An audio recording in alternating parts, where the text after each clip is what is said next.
Well, Dr. Allers, who's a member of the South African Society of Psychiatrists, joins us now via Zoom. Thank you very much indeed for joining us, and welcome to the programme. Just going through that story and the statistics, they're quite frightening.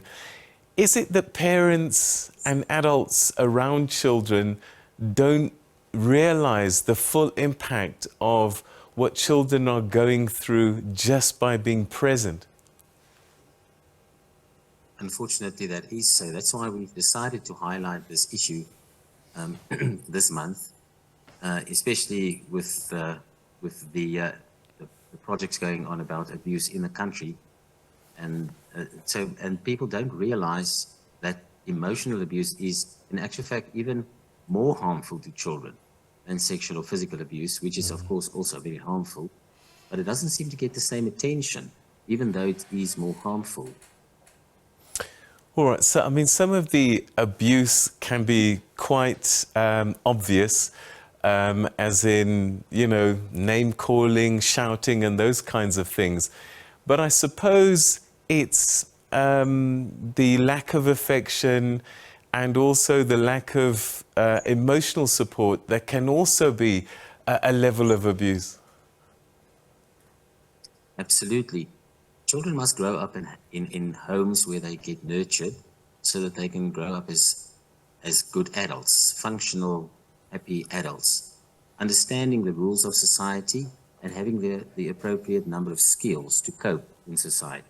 Now, unfortunately, if you get abused, you do not develop emotionally well, develop a good self-esteem, and you also don't develop the necessary skills to cope in life, which leaves you often with severe anxiety, with inability to cope, and then function below your level of function. But it can be very subtle. I mean, even overprotection of children is abuse, because it also leaves its scars and leaves children without the necessary skills. So people don't even think of that as abuse, but even that is abuse, because it leaves the child with problems. And also the things that they witness. A father beating a child's mother is also abuse, isn't it? Absolutely. And in our country, where between 30 to 50% of children are exposed to domestic violence, you know, that is a form of abuse. They witness that. Obviously, a child's life is centered around its home. And if the home is stable, happy, and people can solve conflict in a normal kind of way, in a good way, and find resolutions, that's obviously what children need to see, so that they in their adulthood and their adult lives can solve the problems in a similar way. But if you've been exposed to this kind of abuse and you see how problems shouldn't be solved, it renders you incapable of solving your own problems. And one often also wonders, in a country with such a lot of abuse, where the abuse comes from. And it can come from the fact that children are exposed to abuse, and often kids that have been abused become abusers. So if we look at that as a problem, then we should also start solving our abusive problem early on by not abusing children or exposing them to abuse or witnessing abuse. That'll also, in the long run, solve the problem of the mass kind of abuse that we experience in South Africa. All right, I want to talk about the physical separately, but the mental abuse. What are the most prevalent types of abuses that you're seeing that children are going through and experiencing on a mental side? I think there are two kinds of things, two kinds of abuses that happen. I mean, we have a polarized society on the one end where people struggle to survive, and then the other end where people are quite affluent. And I think there are different types of abuses that happen in these different societies.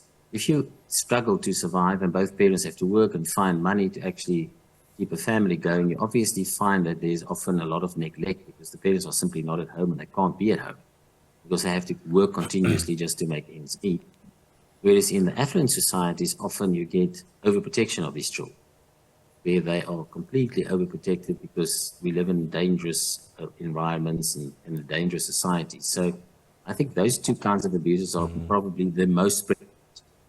But then you also get things like emotional blackmail, where children are made to feel guilty about things continuously. So I think that's also quite prevalent. Bullying is very prevalent in our society, so those are probably the most prevalent abuses in our society. We have an exceptionally high divorce rate in South Africa, and families that are actually never quite joined in the first instance, actually, as well.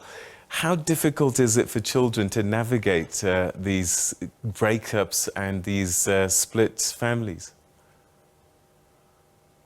And it's not often the divorce that's the problem, that's often the solution to the problem. One can just imagine what goes before what happens before the divorce, how many fights and how many violent encounters may be witnessed by children before the divorce. So parents often don't solve their problems early and don't go for counseling or go for marital counseling early on when problems start. And probably that's why we also see this massive divorce rate, and children are unfortunately also exposed to that.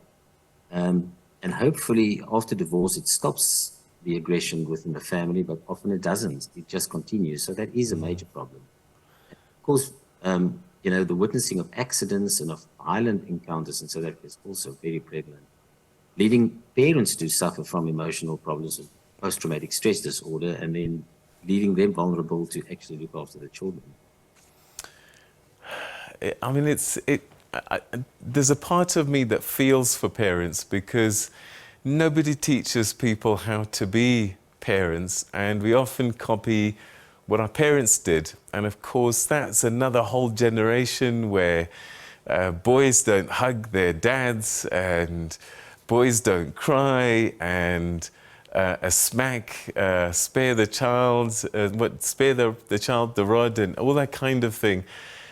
How much of that is still with us and needs to be re-looked at, and maybe even a process of re-educating parents? Parenting is a big problem, and I think it's much more difficult nowadays to parent children. We've got a very complex society. Children have access to internet and cell phones and totally different ways of communicating than their parents, and their parents don't often understand how the kids work and how they communicate and how their lives work. So there is a discourse between the parents and often between the children.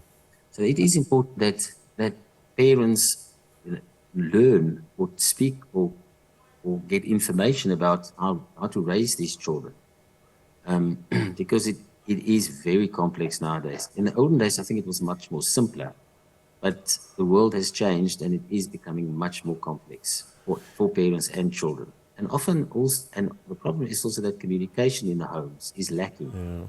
Very few now sit with their children at a dinner table and discuss the day, discuss what is happening the next day, how they feel about things, have they been exposed to things that they get worried about.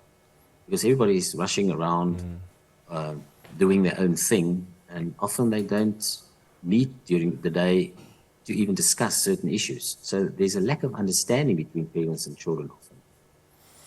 Let's talk a little bit about the physical abuse.